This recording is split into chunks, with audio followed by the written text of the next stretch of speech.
Hi friends. Good morning. ఈరోజు కూడా మీకు మళ్ళీ ప్రిన్స్ కట్ బ్లౌజ్ తోటి మేము ముందుకొచ్చిన. ఆహ్, ఆల్రెడీ నేను మొత్తం మీకు కటింగ్ దాంట్లో పెట్టాను. కానీ మళ్ళీ ఒకసారి చెప్తాను. పొడవు తీసేసుకొని మామూలుగా వెడల్పు మార్క్స్ ఏసేసుకుంటున్నాను నేను. ఆహ్, 1 ఇంచ్ మార్క్ ఇక్కడ కింద పెట్టింది డాట్స్ కోసమండి. ఇప్పుడు హార్మ్స్ రౌండ్ అప్ విడ్త్‌లో 1 ఇంచ్‌లో చూసేసుకొని ఇలా రౌండ్ చేసుకోవాలి.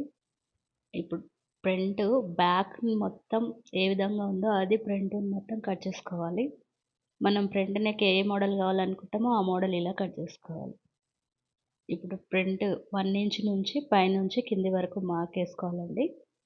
ఈ విధంగా ఫస్ట్ 1 ఇంచ్‌లో అంటే చెస్ట్‌ని బట్టి వస్తుందండి 1 ఇంచ్ మార్క్. ఈ బాడీ మెజర్‌మెంట్ కాబట్టి 1 ఇంచ్ మార్క్‌లో నేను ఈ విధంగా డాట్ ఏస్తున్నాను. మిడిల్ ఎప్పుడైనా సంఖ భాగంలో మిడిల్ భాగం నుంచే డాట్ వస్తుందండి దీనికి. ప్రిన్స్ కట్‌కి ఆ విధంగా చేస్తేనే గానీ నీట్‌గా వస్తుందండి.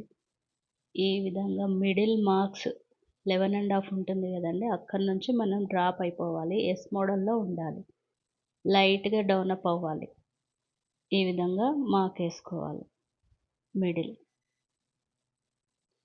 2 ఇంచెస్ మనం క్రాస్ బెల్ట్ కోసం ఉంటుంది గదండీ! ఆ మార్క్స్‌ని ఒకసారి చూసుకుంటే మనకు అక్కడి నుంచి 3 మార్క్స్ కంపల్సరీ 3, 2 ½ ఉండాలండి. ఈ విధంగా మళ్ళీ ఒకసారి మెజర్ చేసుకొని అటు నుంచి అటు మళ్ళీ ఒకసారి చూసుకొని మార్క్ కరెక్ట్‌గా ఉందా లేదా చూసుకొని చెక్ చేసుకొని ఒకసారి ఈ విధంగా మార్క్ ఏసుకోవాలి. నేను ఈ విధంగా కట్ చేసి పెట్టుకున్నానండి. ఇప్పుడు హ్యాండ్స్ బుగ్గ హ్యాండ్స్ అండి. ఇది వేరేగా ఉంటుందండి కొలత. నార్మల్ హ్యాండ్ గాకుండా బుగ్గ హ్యాండ్‌కి మామూలు పొడవు నుంచి మొత్తం పొడవు తీసుకున్నాక పైనుంచి భాగంలో 4 వంతు మాక్సిమం 4 డౌన్ అప్ పాయింట్‌కు ఉండాలండి. అప్పుడే బుగ్గ అనేది కొంచెం మంచిగా కనిపిస్తది. అంటే బుగ్గ ఎక్కువ అడిగిన వాళ్ళకి ఇంకా డౌన్ చేసుకోవచ్చు. నార్మల్‌గా బుగ్గ అడిగిన వాళ్ళకి ఒక 4 ఇంచెస్ దగ్గర మామూలుగా ఈ విధంగా మార్క్ ఏసుకోవాలి. తన హ్యాండ్ లూజ్‌ని బట్టి మనకి ఆర్మ్స్ మెజర్స్ వస్తుందండి. దాన్ని బట్టి ఈ విధంగా 2 ఇంచెస్ ఎక్స్‌ట్రా ఏసుకొని నేను ఓన్లీ ఫ్రిల్స్ కోసమని ఈ విధంగా డౌన్ చేసుకుంటున్నానండి. పైన ఈ మామూలుగా అయితే హ్యాండ్ 2 ½ ఉంటుంది కదండీ! దీనికి 4 ½ డౌన్ పెట్టుకుంటాము. 4, 4 ½ ఆ విధంగా పెట్టుకుంటేనే ఫ్రిల్ అనేది కుచ్చు అనేది బుగ్గ హ్యాండ్ మంచిగా నీట్‌గా కనిపిస్తుంది. ఈ విధంగా మెజర్ ఏసుకొని మామూలుగా హ్యాండ్ మిడిల్ భాగాన ఒక కచ్చిక పెట్టుకొని నేను ఎస్ మోడల్‌లో నార్మల్‌గా ఈ విధంగా లోపల సంకలు తీసేసుకుంటాను. ఇది కంప్లీట్ అయిందండి. ఇవి కంపల్సరీ కచ్చికలు ఇలా పెట్టుకుంటే మనకు స్టిచ్చింగ్ చేసేటప్పుడు ఈజీగా ఉంటుంది. నేను ముందుగానే పైపింగ్ రెడీ చేసి పెట్టుకున్నానండి లోడింగ్ కోసమని. ఆహ్, ఈ విధంగా లోడింగ్ చేసుకోవడానికని ముందే రెడీ చేసి పెట్టుకొని ఇదంతా నెక్ బ్యాక్ పార్ట్ నెక్ మొత్తం ఈ విధంగా మొత్తం కవర్ చేసుకుంటున్నాను నేను.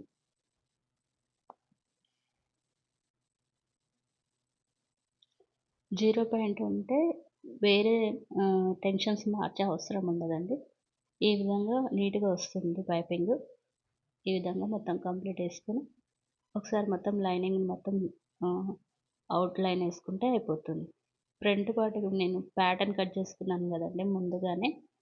ఇది కొంచెం కచ్చికలు అక్కడ చినిగిపోతుందని అంటున్నారు కాబట్టి నేను లైనింగ్ పైన రెండిటి పైన స్టిఫ్ పైన కలిపి స్టిచ్ చేస్తున్నానండి. ఆ విధంగా ఉంటే కొంచెం స్టిఫ్‌గా ఉండి క్లాత్ అనేది ఆ మూలల పైన పోకుండా ఉంటుంది.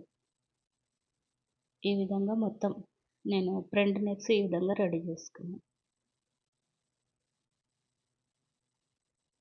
ఈ విధంగా ఉంటుందండి. మిడిల్‌లో కచ్చికలు పెట్టుకొని మామూలుగా స్టార్ నెక్ మిడిల్‌కి ఎట్లా పెడతామో అలా పాయింట్ వైస్‌గా పెట్టుకొని మామూలుగా వీటికి అన్నకుట్టు వేయడానికి వీలు ఉండదండి. అందుకని ఫోల్డింగ్ చేసుకొని మొత్తం ఇలా తీసేసుకోవాలి. తీసుకొని ఒకసారి ఐరన్ చేసుకున్నామంటే అది స్టిఫ్‌గా ఉండిపోతుంది. ఒక స్టిచెస్ మంచిగా నీట్‌గా ఏసుకుంటే అయిపోతుంది. దీన్ని ఒకసారి ఐరన్ చేసుకున్నాం అనుకోండి, నెక్ నీట్‌గా సెట్ అవుతుందండి. ఈ విధంగా. నేను మామూలుగా ఫ్రంట్ స్కర్ట్ ఆహ్, ఫ్రంట్ పార్ట్స్ మొత్తం రెడీ చేసుకుంటున్నానండి. హ్మ్.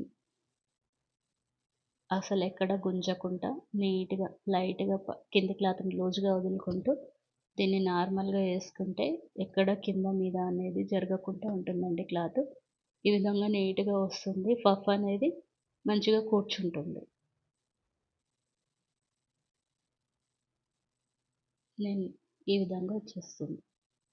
నేను ఫస్ట్ బార్డర్స్ ఉన్నాయి గదండీ! ఆ బార్డర్స్‌ని నెక్ దగ్గర మోడల్ అడిగిర్రు ఫ్రంట్ నెక్.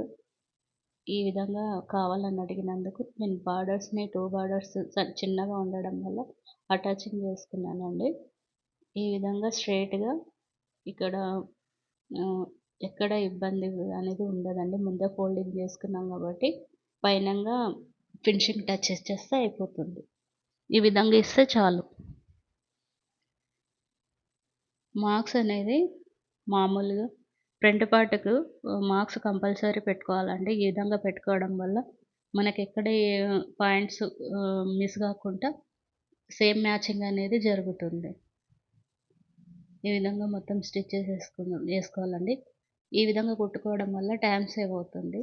దీన్ని ఎక్కడ బయటికి గనిపియకుండా లోడింగ్‌లో ఉండిపోతుంది నీట్‌గా.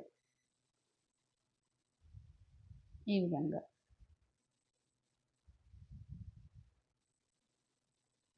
తర్వాత స్టిచ్ చేసుకొని నీట్‌గా కట్ చేసుకున్నామంటే బయటికి క్లాత్ అనేది ఎక్కడ కనిపియకుండా లోడింగ్ చేసుకోవచ్చండి. ఇప్పుడు ట్రెండ్ గదండీ ఈ ప్యాటర్న్. అందుకని చాలామంది ఇదే అడుగుతున్నారు. ఈ విధంగా కంప్లీట్ చేసుకున్నాం.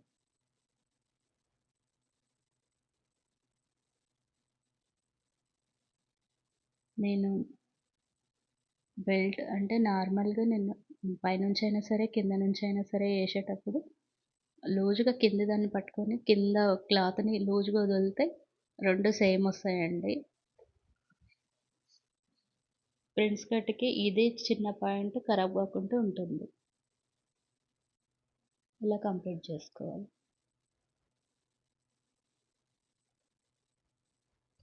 చూడండి ఎంత బా వస్తుందో. అవుట్‌పుట్ అయితే నాకే సూపర్‌గా నచ్చిందసలకి. మా మెనిక్యూన్‌కెయ్యంగానే ఎంత బాగా కనబడిందంటే అసలకి నేను ఫుల్ హ్యాపీ ఇంత కష్టపడినా గూడా ఎంత బా వచ్చిందని. కస్టమర్ అయితే ఇంకా హ్యాపీ ఫీల్ అయిందండి. ఈ బ్లౌజ్‌ని చూసుకొని.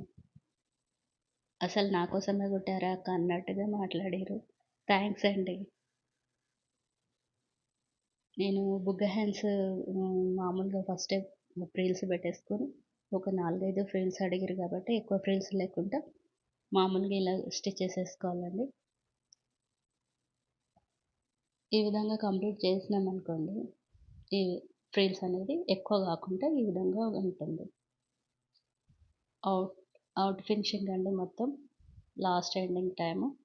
మొత్తం ఇలా పైకి కంపల్సరీ ఇలా పైకి ఉండాల్సిందండి. అప్పుడే బ్లౌజ్ అనేది కిందికి మీదికి కాకుండా ఉంటుంది. లాగదండి హ్యాండ్ దగ్గర. ఈ విధంగా ఉండడం వల్ల చూడండి ఎంత బాగొచ్చిందో అవుట్‌పుట్. నాకైతే సూపర్‌గా నచ్చింది. మరి మీకు నచ్చిందా? నచ్చితే ఒక లైక్ అండి.